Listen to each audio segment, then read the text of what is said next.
Donald Trump is threatening to sue the New York Times over a story quoting two different women as saying that Trump, at different times years ago, made utterly inappropriate advances. The paper's response is, sure, bring it on. I don't think we're ever going to see this lawsuit. For one thing, it would keep the story going for months and months and months.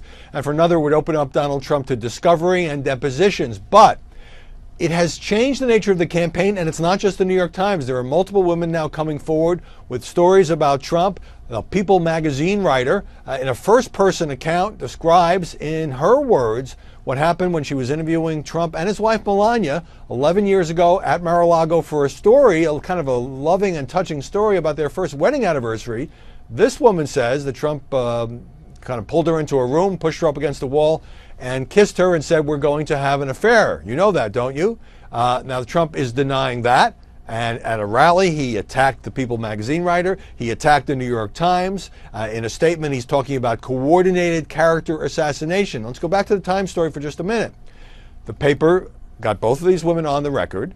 Now, the question is, this incident on a plane that one woman says where Donald Trump, she was seated next to him, he started groping her and put his hand up her skirt. According to the woman, this was more than 35 years ago. The other woman talking about meeting him in Trump Tower about 11 years ago, and he suddenly kissed her on the lips. So why is this coming out now? Is that a fair question? Is there a coordinated aspect to this?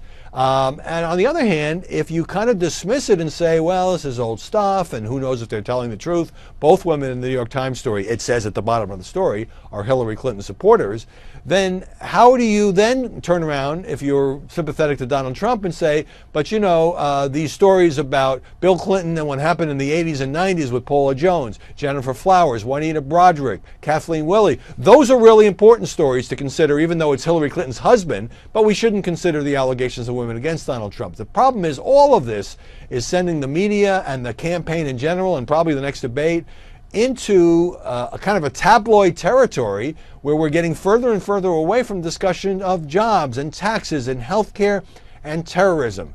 Perhaps this was inevitable. This is kind of an outgrowth of the Access Hollywood tape, in which Donald Trump boasted about grabbing women by the genitals and other things because he's a celebrity. Anderson Cooper asked him at the last debate, did you ever actually do these things? And Trump said no. Well, here come some women who say that he did. Now, I don't have any way of judging the credibility of these women and whether they are either inventing or embellishing these stories. I would wonder why they would come out now with these accusations. But on the other hand, when you listen to them, they sound like they were genuinely shaken. So it kind of sets up a challenge for Trump, who needs to fight this off, and mostly he's done it by denying it and attacking the media outlets that are publishing these pieces, and also a challenge for the media.